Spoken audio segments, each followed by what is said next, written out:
But we see the Banjo again. Do you know who's been winning between these two recently? Do you think that would influence what character Seagull's been going? Like, has he been winning and then he's just so confident, or is like he's looking for an answer? You know, actually, I'm kind of drawing a blank. I feel like the last few weeks they haven't really run into each other too much. I know JLim's been running into VD quite a bit. Yeah. But I don't know if they were on the same side of bracket for a little while. One of the reasons I stopped playing Banjo, this is just me, but something to note that I feel like comes into play more often than people think is when you use the Wonder Wing, if they have a projectile, you saw it hit the mortar there, it actually slows Banjo down in the Wonder Wing, and then the opponent gets more time to position themselves and punish the Wonder Wing. So it actually, at first, I thought it'd be good because it goes through it, but it actually slows him down. Yeah, it sets up for an even bigger punish at times. I'm loving the Breagle Blaster. I'm loving it. I don't get to see it too often, especially people using that form where they hold it. Yeah, but it looks like it wasn't all that effective against Snake because Snake can just chill out underneath there, and nice use of Wonder Wing right there. Baiting him to thinking that there was a punish there and then following up with an invincible option. Yeah. Nice catch, but not able to do it. I know I say it a lot, but I'm loving these genius up tilts. Like, that move is not a move that hits the ground whatsoever, so when he's up tilting there, they're really calculated. Something I also noted earlier, that he tried to Breagle Blaster to hit the Nikita, so it couldn't hurt him for a second. He could recover. That was some very smart stuff. If this is only a two-day Banjo, like, I don't know, dude. This guy's IQ, I don't know if I can count that high. My IQ's not that high. Uh-oh, but that's not a thing. No, no, no. Yeah, it's the mash mix-up. If they mash, then you get the up tilt. If they don't mash, you go up smash. But even then, I think forward tilt might have been able to kill. Forward tilt? Yeah, I mean, that was not too strong, but he was at 160 right above the ledge with a lot of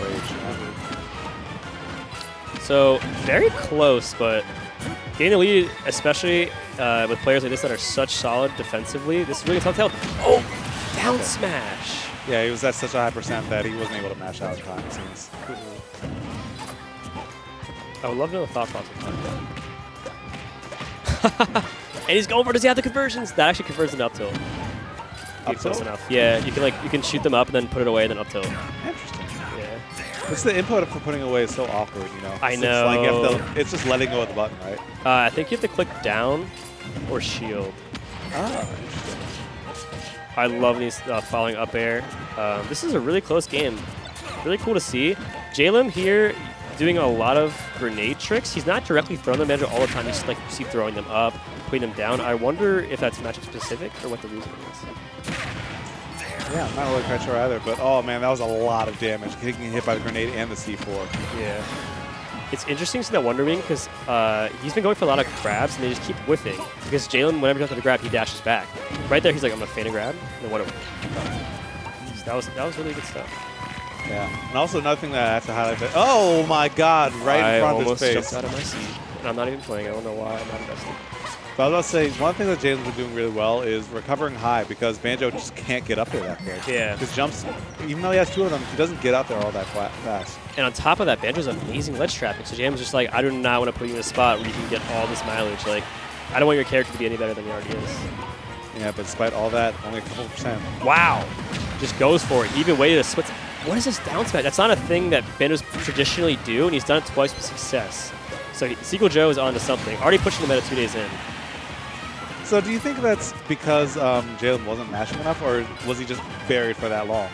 No, you can mash. Like, it doesn't even true combo until up smash until like 180 plus. That's what I was thinking, yeah. It's like really easy to mash out of. So it must be that he thought it wasn't a mash, or like the down smash can cover like an air dodge out if he mashes, or a bit more distance. But really smart stuff from Seagull. And here's the ledge trapping, but not enough data. Not enough data. That jumping down air is an interesting mix-up from JLim that he wasn't ready for.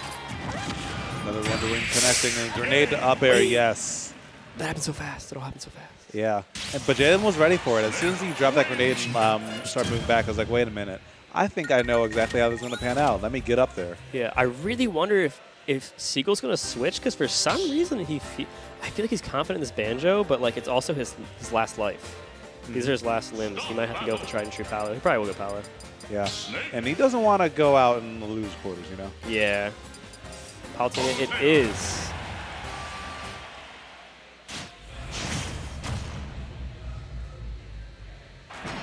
So this matchup is a bit more agreeable, I would feel. Only because Snake, I don't know the Snake Banjo matchup, but I feel like Snake just shuts down so many other characters' game plans that if you aren't super practicing it, then it's worth it just to go your main. Yeah, and Paula's good in this matchup, and you know, he's been playing Paula for a bit. So he definitely has some maintenance. They both do. Those have been really cool to see today, but none of them actually converting. Yeah, I think there's just a moment of hesitation a few times. Yeah. And we see a lot more aggressive match here. I feel like JLim, as I said, like he's known to not be afraid to scrap with his Snake, and to even rush down a character like actively, like Palutena, it just shows no fear and the confidence. Like he wouldn't be doing it if he thinking it wouldn't work. Wow. Nikita connecting, Nikita taking the stock. And that was a backbreaker right there. Because JLim's only like 57%, one of the heaviest characters in the game, and you just immediately got put up to almost 40. That conversion? That setup? Yeah. Genius. Genius. He's already at 40% off of a single beat, and now his spot dodges are getting red, and now his rolls are almost getting red. Confidence is play, wearing the denim jacket. Not everyone can rock a denim jacket. Oh, yeah. This man's confident. Bring back the denim jacket. Only certain people can rock them, man. I can't rock this. Really solid damage. Wow, and getting the up air like in the blink of an eye. Yeah, that's actually huge.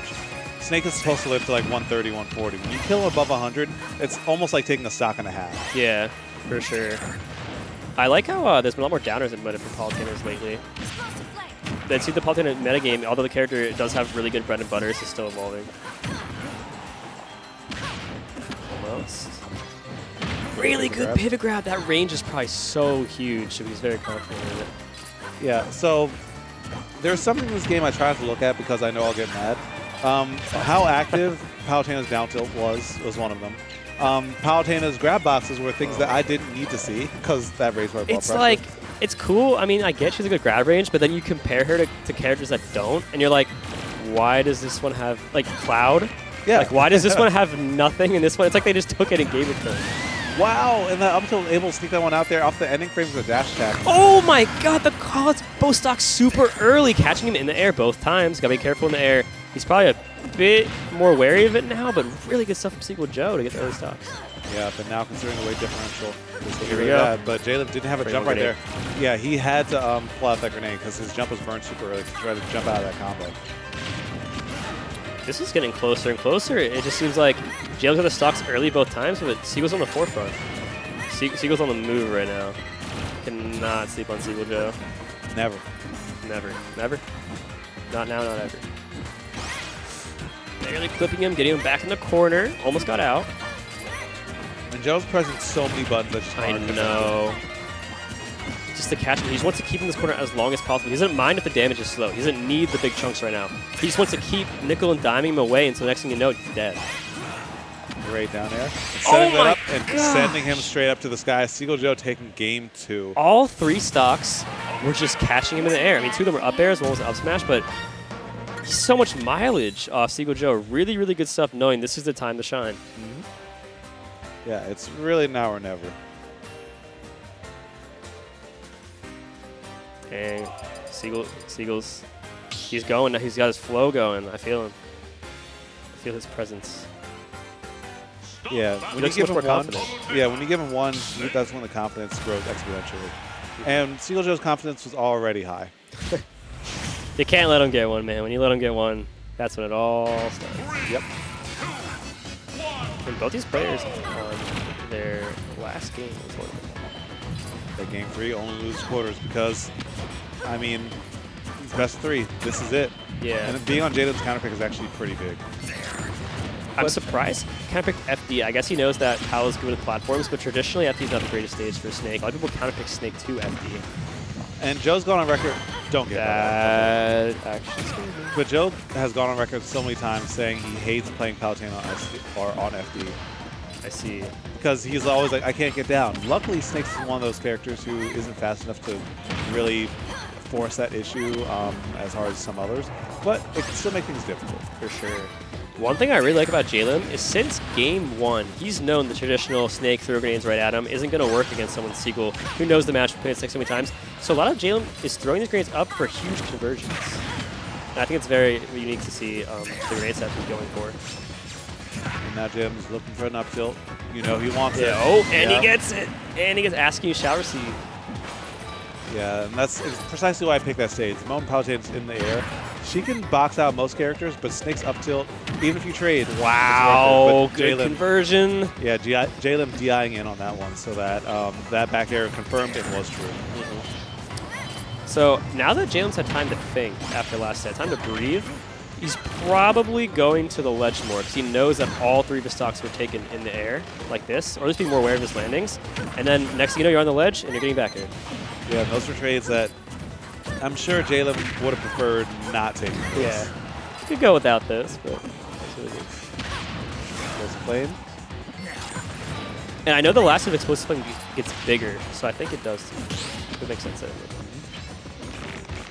Good reaction on that one. Go. Now he needs a big tech chase, but only going to get blocked, and Seagull Joe popping right out there with the back air. This is a really bad spot because we see now that Seagull's confident getting kills in the air or on the side, and there we go. Yeah, his DI got caught slipping, I feel. Even if he did DI that properly, that was like maybe a 1 to 2% window of actually surviving that. Yeah.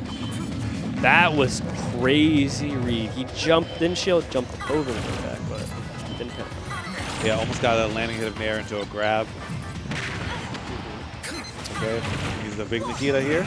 And this is where it pays dividends to see that JLim's confident with his aggressive Snake, but Seagull Joe a defense like unlike any other, so he's going to get all this damage on him. Wow, that was so lucky. Or I don't want to say lucky, but that was so... like, we're not going to say it was lucky, but... No, because the fact that he committed to the second one shows that he knew roughly how that was going to pan out. Yeah, I just can't believe he snuck behind him like that. Yeah, surprising interaction. Up tilt. Oh, he has to be aware of these back airs. Because if he gets sent off stage, Seagull's been shining so hard. He's not dead yet. It's a terrible spot for JLim, especially on the tournament stuff. Yeah, JLim may be fishing a bit too much with these up tilts. Joe knows what he's looking for. Calculated. Oh, nice, but so does JLim. Yeah. Well, Joe didn't really have to land there. You know, like he could have air dodged away. He could have gone for a back air. Like he went for a pretty aggressive option. Oh, could pay for it, but the game is reaching its twilight years as the back air is going to connect, and as you see the edge guard is starting to come into play again, the down tilt is going to connect using the Cypher to extend the hitbox, and another back air should do it. Oh my gosh, I'm terrified. One back air. Luckily, it's forward air, I guess, if you want to call it lucky. Lucky for JLim. You're still my god, in the You're Cypher. off stage, though. Ledge trapping, he has to make the best of the situation, and he is. Okay, you can't afford to get Nikita. A little bit too early. This is scary for Seagull Joe now. I'm breathless. Okay, auto red close to zone away the grenades. It's like right when I start talking, someone's going to get KO'd, and I don't thought. All right. Exposed flame right into the face. And JLim not giving Seagull Joe anything except dash attacks to the face. A forward air finally connects. Seagull Joe's not going to go off stage. He just has to retreat to avoid the grenade. Like they're all just trying to take control of different parts of the stage and not overextend because they know they'll get clipped. But Joe's playing a bit too patient.